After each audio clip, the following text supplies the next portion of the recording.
Hello everyone, how are you? This is lecture number 70। आज हमारा lecture जो है वो लेक्चर नंबर 70 है। इसके अंदर आज हम आर्टिकल जो डिस्कस करेंगे वो आर्टिकल हमारे पास 132 से लेकर 134 तक डिस्कस करेंगे। और अगर आप इंडियन एविडेंस एक्ट की बात करें तो ये आर्टिकल जो हमारे पास 132 है ये बन जाएगा वहाँ पर 137। ठीक है डियर। तो आइए हम इसकी पेरेडिंग कर लेते हैं। ये हमारे पास बात करता है एग्जामिनेशन इन चीफ। अब एग्जामिनेशन इन चीफ क्या होता है?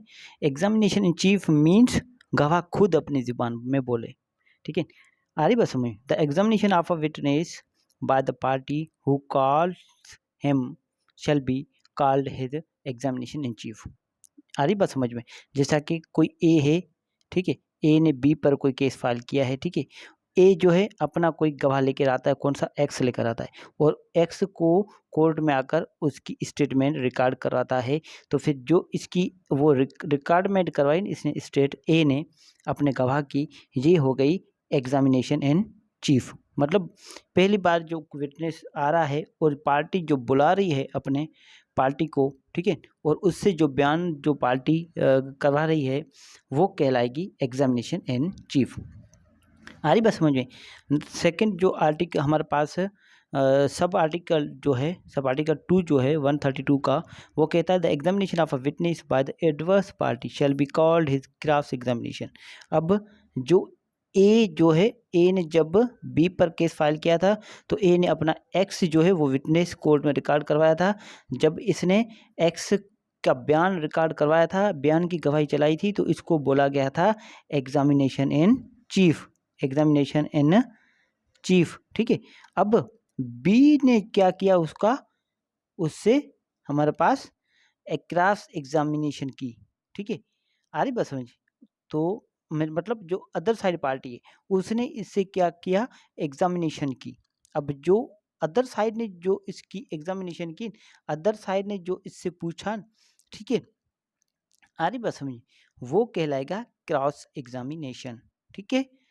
सब आर्टिकल 3 कहता है the examination of a witness subsequent to the cross examination by the party who called him. ठीक है, जिस शख्स ने मतलब for example the examination of witness, एक कि कोई भी गवाह आता है उसकी एग्जामिनेशन होना, उसकी जांच पड़ताल होना, उसकी पूछताछ उससे करना subsequent to the cross examination, cross examination के बाद। आ रही बस समझिए कैसे? ए ने बी पर केस फाइल किया था, ठीक है, ए ने अपना गवाह लेकर आया कोर्ट में एक्स, उसका बयान रिकॉर्ड करवाया जिसको कहा गया examination in chief. Examination in chief. बाद में जो बी ने उससे क्रॉस एग्जामिनेशन की, ठीक है, एग्जामिनेशन की जिसको कहा गया क्रॉस एग्जामिनेशन, ठीक है। अब कुछ इसने ऐसा कुछ और कह दिया तो उस पार्टी ने जिसने अपने गवाह को कोर्ट में लेकर आई थी वो फिर से इसका क्या करेगी, एग्जामिनेशन करेगी। तो फिर इसको क्या कहा जाएगा, री एग्जामिनेशन। ठीक है, यहाँ तक बात क्लियर है। अब उसके बाद चले जाते हैं हम आर्टिकल हमारे पास 133। आर्टिकल 133 की बात करता है, ये बात करता है आर्डर ऑफ एग्जामिनेशंस। अब आर्डर्स क्या हैं?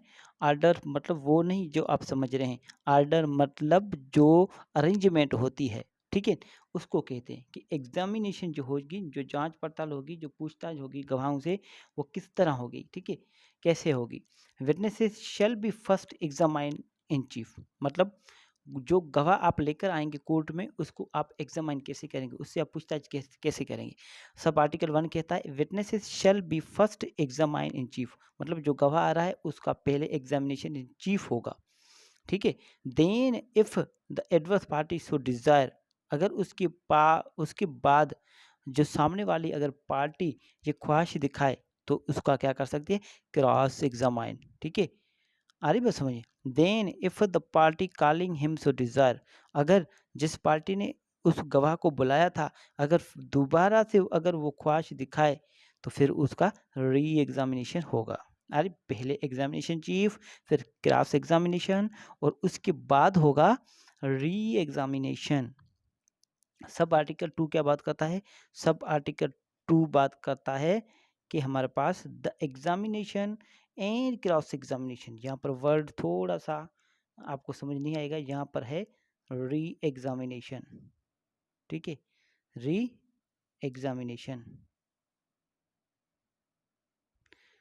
The examination and re examination must relate to relevant facts. मतलब जो आप एग्जामिनेशन चीफ करवा रहे हैं वो सिर्फ वही होगा जो आपका फैक्ट्स है, जो आपने कोर्ट में जो सूट जो आपका प्लेंट है उसके अंदर आपने लिखा है, या फिर आपने आपके केस के अंदर जो लिखा हुआ है, जो गवाह के बारे में आपने लिखा है उसके बारे में ही वो गवाह जो है ना वो अब विटनेस जो है ना वो एविडेंस देगा। ऐसा नहीं है कि उस फैक्ट से हटकर कोई और एविडेंस दे। आ रही बात समझिए, यहाँ तक बात क्लियर है। अगर उसकी क्रॉस एग्जामिनेशन हो जाती है और फिर उसकी री एग्जामिनेशन होती है, तो फिर री एग्जामिनेशन सिर्फ उस पॉइंट पर होगी जो न्यू फैक्ट्स इंट्रोड्यूस करवाया है उससे रिलेटेड, उस फैक्ट से हटकर नहीं होगा, जो न्यू फैक्ट है उससे हटकर नहीं होगा।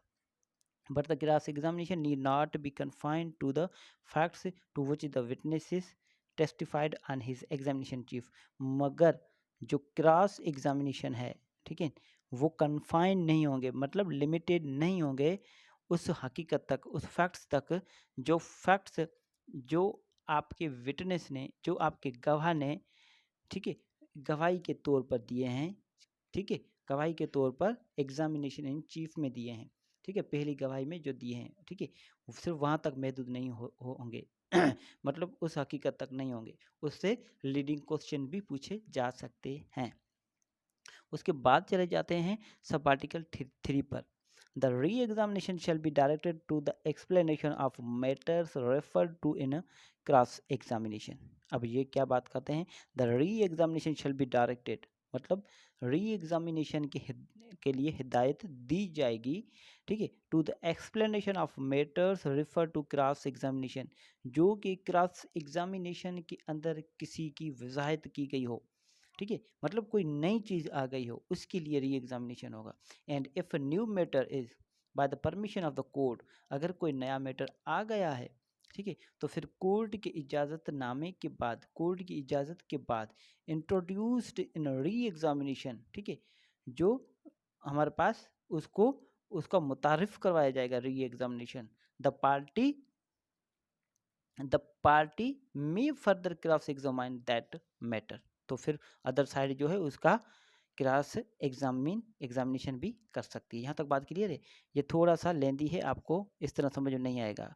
ये इस तरह है कि कोई ए है, ए ने बी पर केस फाइल किया, ठीक है, ए ने अपना कोई विटनेस पेश किया एक्स, ए ने इसका पहले क्या कराया, एग्जामिनेशन इन चीफ कराया, क्या कराया, एग्जामिनेशन इन चीफ कराया। फिर बी ने उसका क्या किया, बी ने उसका क्रॉस एग्जामिनेशन किया, ठीक है, क्रॉस एग्जामिनेशन कुछ और बात आ गई, तो फिर जिस पार्टी ने इस गवाह को बुलाया था उसने क्या करवाया, री एग्जामिनेशन करवाया, क्या करवाया, री एग्जामिनेशन फिर से अगर कोई ऐसी नई चीज़ निकल कर आ जाती है तो फिर अदर साइड उसको क्या करेगी, क्रॉस एग्जामाइन करेगी। क्योंकि थोड़ा सा आपको समझ में थोड़ा डिफिकल्ट लगेगा पर मगर है आसान, ठीक है। यहाँ पर बात सिर्फ सिंपल ये है कि आपने कोई नई चीज़ पर गवाही चलानी है और उस जो जितनी भी आप नई चीज़ें लेकर आएंगे कोर्ट में उस पर क्रॉस एग्जामिनेशन का अदर साइड को जो है राइट बनता है उस पर, ठीक है, यहाँ तक बात क्लियर है। उसके बाद हम चले जाते हैं आर्टिकल 134, ठीक है, और इससे पहले हमने कौन सा डिस्कस किया, 133 जो आर्टिकल है वो इंडियन एविडेंस एक्ट के अंदर वो कौन सा सेक्शन बन जाएगा, वो सेक्शन बन जाएगा 138। यहाँ तक बात क्लियर है। उसके बाद चले जाते हैं आर्टिकल 134। आर्टिकल 134 जो बात कर रहा है वो बात कर रहा है cross examination of person called to produce a document, मतलब उस शख्स का क्रॉस एग्जामिनेशन करना जिस शख्स को कहा गया हो कि आप दस्तावेज़ात पेश करें, मतलब डॉक्यूमेंट्स पेश करें कोर्ट के अंदर, उसको सिर्फ इस मकसद के लिए बुलाया गया हो कि आप डॉक्यूमेंट्स पेश करें, तो उसकी हम क्रॉस एग्जामिनेशन कर सकते हैं या नहीं, आइए देखते हैं। A person summon to produce a document does not become a witness by the mere fact that he produces it. अब थोड़ा सा इसको टुकड़ों में पढ़ें आप। A person summon to produce a document, कोई ऐसा शख्स है जिसको बुलाया गया है, ठीक है, कि कोई डॉक्यूमेंट्स पेश किया जाए, कोई डॉक्यूमेंट्स पेश किया जाए, इसलिए किसी शख्स को बुलाया गया है, does not become a witness, जो कि कभी भी गवाह नहीं बन सकता है, ठीक है, कभी भी गवाह नहीं बनेगा, जिसको सिर्फ इस मकसद के लिए बुलाया गया है कि आप डॉक्यूमेंट्स पेश करें, bye the mere fact that he produces it, सिर्फ इस मकसद के लिए कि ये जो है ये डॉक्यूमेंट्स पेश करे। ये हमारे पास इस तरह के है कि जो शख्स सिर्फ डॉक्यूमेंट्स जो पेश कर रहा है, सिर्फ उसकी वजह से उसको गवाह नहीं बनाया जा सकता। मतलब जो शख्स सिर्फ उसको सिर्फ बुलाया गया है कि वो डॉक्यूमेंट्स पेश करे, तो फिर वो गवाह नहीं बन सकता, सिर्फ इस वजह से कि उसने डॉक्यूमेंट्स उसने पेश किया है, ठीक है। आ रही बात समझ? फॉर एग्जांपल ए ने बी पर केस फाइल किया, ठीक है, और कोई ऐसा डॉक्यूमेंट्स है जिसको कोर्ट ने जो है बुलाया है, कोर्ट ने समन किया है कि इस ये अगर आपके पास कोई डॉक्यूमेंट ऐसा हो तो इसको प्रोड्यूस करें। अब वो शख्स, फॉर एग्जांपल मैं आपको मिसाल दे देता हूँ, ए ने बी पर केस फाइल किया, ठीक है। ए कहता है कि ये इस एग्रीमेंट के तहत जो हमारे पास बी और मेरे दरमियान ये एग्रीमेंट हुआ था, अब बी जो है इसको ब्रीच कर रहे हैं, तो फिर जहाँ पर एग्रीमेंट हुआ था जिस शख्स के पास, ठीक है, फॉर एग्जांपल ये हम कह लें कि ये स्टॉम वेंडर है, ठीक है, ये लिखने वाला है, ठीक है, मिस इसने ड्राफ्ट किया था। अब कोर्ट उसको समन कर देती है, एक्स इसका नाम है, ये कोर्ट में अगर आ जाए कि आपके पास जो इसकी एंट्रीज है, जो आपके पास जो रिकॉर्ड है वो प्रोड्यूस करें, अब ये अब कोर्ट में आकर सिर्फ प्रोड्यूस करता है, तो इसकी वजह से सिर्फ इस बुनियाद पर ये गवाह नहीं बन जाता कि इसने डॉक्यूमेंट्स ये पेश किया है। आ रही बात समझ में? मतलब ये सिर्फ डॉक्यूमेंट्स पेश करने की वजह से एक गवाह नहीं बन जाता, ठीक है, and can not be cross examine, और जब वो गवाह नहीं है तो फिर उसकी आप क्रॉस एग्जामिनेशन नहीं कर सकते। आज भी क्रॉस एग्जामिनेशन हम किसकी करते हैं? हम क्रॉस एग्जामिनेशन सिर्फ उस शख्स की करते हैं जिसकी एग्जामिनेशन इन चीफ होती है। मतलब क्या होती है? उसकी एग्जामिनेशन इन चीफ होती है, उसकी क्रॉस एग्जामिनेशन होगी। But until unless and until he is called as a witness, जब तक उसको एक गवाह के तौर पर ना बुलाया जाए, जब तक उसको एज अ गवाह ना बुलाया जाए। आ रही बात समझ? जब किसी को एज अ गवाह बुलाया जाए, फॉर एग्जांपल ए जो है बी पर सूट फाइल करता है, ठीक है, और ए जो है अपने लिस्ट ऑफ विटनेसेस के अंदर ए हमारे पास एक्स का नाम लिखता है, वाई का लिखता है, जेड का लिखता है, जेड को बुलाता है एज अ विटनेस, और कोर्ट में आकर उसकी जो है गवाही चलती है, उसकी एविडेंस चलती है, तो फिर ये एज अ विटनेस आया, और इसकी क्या होगी? क्रॉस एग्जामिनेशन होगी, अदरवाइज नथिंग, ठीक है। जहाँ तक बात क्लियर है, ये फिर बहुत सिंपल है, अगर फिर भी आपको समझ में ना आए तो आप मुझसे पूछ सकते हैं। ये हमारे पास जो आर्टिकल है 134, ये इंडियन एविडेंस एक्ट के अंदर ये कौन सा बन जाएगा? 139 बन जाएगा। यहाँ तक बात क्लियर है? Thank you so much.